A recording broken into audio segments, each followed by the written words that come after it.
पंतप्रधान नरेंद्र मोदी आज चंद्रपुरातून फोडणार महाराष्ट्रातील लोकसभेच्या प्रचाराचा नारळ। सुधीर मुनगंटीवारांच्या प्रचारासाठी मोदींची जाहीर सभा। तर उत्तर प्रदेशचे मुख्यमंत्री योगी आदित्यनाथ हे आज विदर्भात। महायुतीचे रामटेकचे उमेदवार राजू पारवेंच्या प्रचारासाठी मुख्यमंत्री एकनाथ शिंदेंची सभा। रामटेकमध्ये महायुतीचं जोरदार शक्ती प्रदर्शन। नाशिकच्या जागेवरून महायुतीत गुंता वाढला। भुजबळ आणि गोडसेंचं नाव पडलं मागे।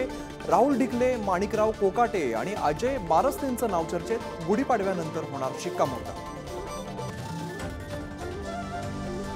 हिंदुत्वाच्या अजेंड्यावरती मनसेसोबत आमची जवळीक वाढली। देवेंद्र फडणवीसांचं विधान। राज ठाकरे यांचा पक्ष महायुतीसोबत राहतील, व्यक्त केला विश्वास। सांगली, भिवंडी आणि मुंबईच्या जागेवरती विचार झाला पाहिजे। काँग्रेसच्या बैठकीनंतर बाळासाहेब थोरातांची मागणी। काँग्रेस नेत्यांनी जागांसंदर्भात हायकमांडशी चर्चा केल्याची माहिती। गुढीपाडव्याच्या मुहूर्तावरती मवियाच्या जागा वाटपावरती शिक्कामोर्तब होण्याची शक्यता। उद्या मवियाची पत्रकार परिषद। उद्धव ठाकरे, शरद पवार आणि नाना पटोले राहणार उपस्थित।